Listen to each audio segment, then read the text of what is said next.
Good morning, Year 6, and welcome to Thursday's maths lesson, where we're going to be looking at different multiplication strategies. Now, we are going to be multiplying numbers that contain decimals.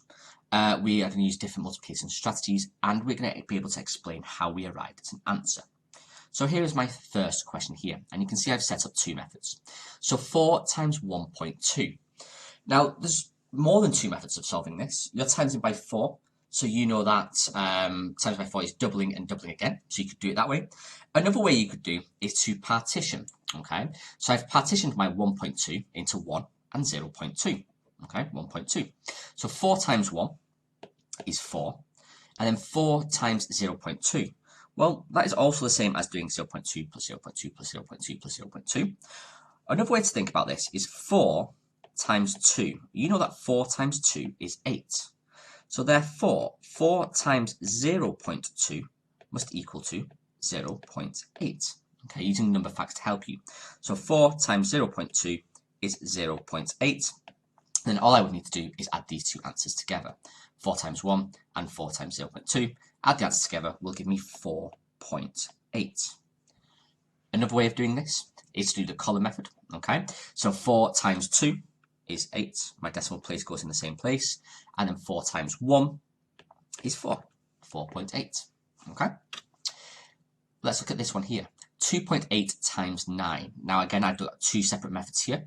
So I'm going to start off with doing 2 times 9. I'm going to partition this 2.8 into two separate numbers, the units and the tenths. Okay? So 2 times 9, that is 18. And then 0.8 times 9. Well, again, if you use number facts to help you, if you know that 8 times 9 is equal to 72, then you must know that 0.8 times 9 is equal to 7.2. Okay, using number facts to help you.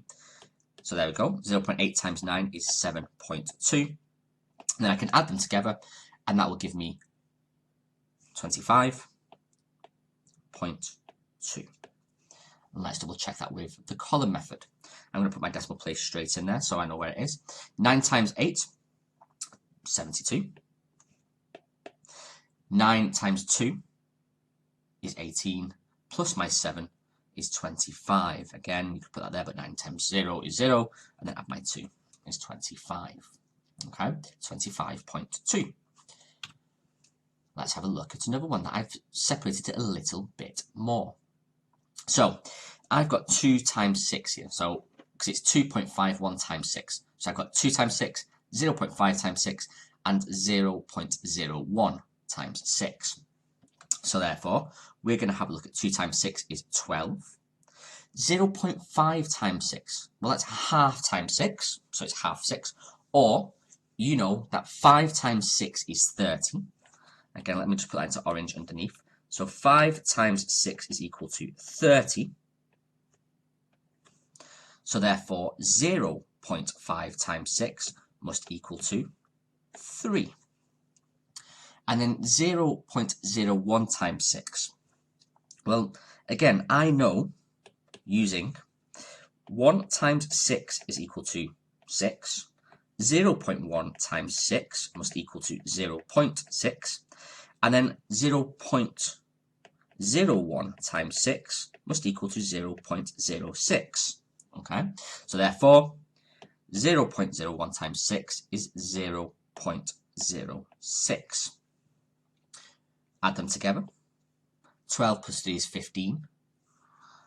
Okay, plus 0.06, that will be 15.06. Let's double check it with our column method here.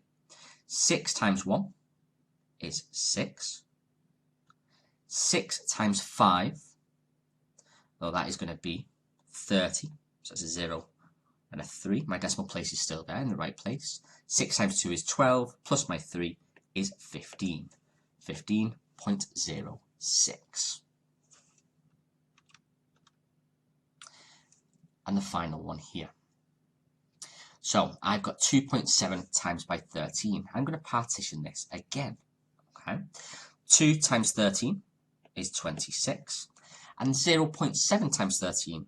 Well, if I know, using number facts, that 7 times 13 is going to equal to, well, 10 is 70, so it's 77, 84, 91. I then know that 0.7 times by 13 must equal to 9.1. So there we go, it is 9.1. And if I add them together, 26 plus 9.1, well, 26 plus 9 is 35, plus 0.1 is 35.1. And let's do it with our numbers here, okay, on the column method, method B. So 3 times 7 is 21. And then 3 times 2 is 6, plus my 2 is 8. Again, golden place value on this first one. Decimal place can go straight in. I'm not timesing by 1 now, I'm timesing by 10. So that here, okay, I've got to put in my 0, okay, because that's my place value holder. And then I can now do 1 times 7 is 7, and 1 times 2 is, of course, 2. Add them together. I will then get 1. 8 plus 7 is 15, and my 3, 35.1. Being very careful that I keep my decimal places in, and when I put my place value holder in, it goes in that first box before I continue on my multiplication. Okay. So your work for today is to complete the multiplication worksheets that have been sent to your parents and are available on Google Drive if you prefer to get them from there. Send your work to me as soon as it's finished, but definitely before 3:30 p.m. And of course, there are extension activities available on Study Ladder or on SumDoc, whatever one you would prefer. So thank you very much, Year 6. I look forward to speaking to you this morning. Have a wonderful session.